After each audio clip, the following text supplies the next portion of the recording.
Hello দর্শক বন্ধুরা, আসসালামু আলাইকুম। আজকে আমি আপনাদেরকে দেখাবো কীভাবে মুঠা তৈরি করতে হয়।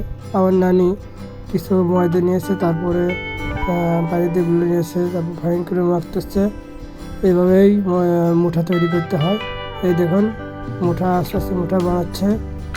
আপনারা যদি বানিয়ে দিতে চান তাহলে এইভাবে প্রথমে চাউলের আটা কুটে নিয়ে তারপরে এইভাবে মুঠা তৈরি করবেন কাঁচা বাড়ি দিয়ে। পরে একটা একটা করে আস্তে আস্তে মুঠা তৈরি করে নেবেন। দেখতে থাকুন, মুঠা বানিয়ে নিচ্ছে। তারপরে দেখাবো আপনাদেরকে কীভাবে মুঠা সিদ্ধ করতে হয়। আপনারা ভিডিওটা পুরোটা দেখুন। চলুন দেখা যাক। এখন আমার কিছু একটা পাতিলের ভিতরে কিছু খড় দিব, খড়ের ভিতরে কিছু পানি দেব, দিয়ে ফাইন করে ভালো করে খড়টা করে নেব। তারপরে খড়টা ভিজে নেব, তারপরে ওটার ভিতরে মুঠা দেবো, দিয়ে আগুনে জাল দিতে থাকবো সিদ্ধ করার মতো। ঢাকনাতে ঢেকে দেবো। সিদ্ধ হয়ে গেছে। এখন আপনাদেরকে দেখানোর চেষ্টা করতেছি। দেখুন, এই যে ফাইন হচ্ছে, ভালো হয়েছে।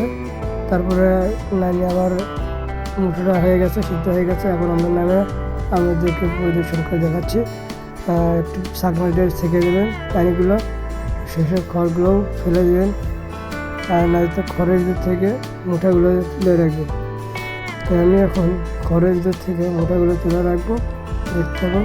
এই যে নানি এখন আমার মোটাগুলো হয়ে গেছে, তুলে গেছে। ঠান্ডা হওয়ার পরে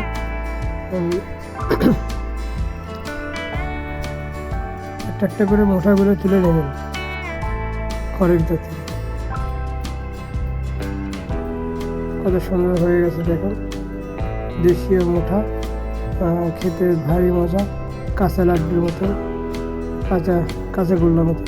এই মোটাগুলো কিছু হালকা ফাইন করে পরিষ্কার করে নেবেন, কিছু পানি ঠান্ডা পানি দিয়ে ভালো করে ফাইন করে পরিষ্কার করে নেবেন। তেমনভাবে আমরা করতেছি পরিষ্কার। ঠিক ভালোভাবে পরিষ্কার করে একটা একটা করে তুলে নেবেন।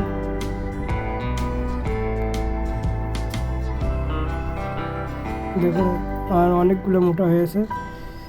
এখন আমরা এটা খাওয়ার জন্য প্রস্তুত হয়ে গেছে আমাদের এখানে মোটা। দেখুন দর্শক, এতক্ষণে যেই জিনিসটা বানানো মুঠা সেটা খামো এখন আমি। ধরো, তুমি আগে লাও, বড় মানুষ আগে লিখ। হ্যাঁ হ্যাঁ, তারপরে তুমি একটা লাও। হ্যাঁ, এই যে আর একটা আমি খাই। বিসমিল্লাহ।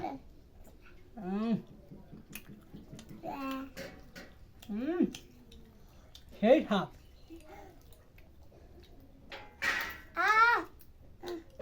বাবা,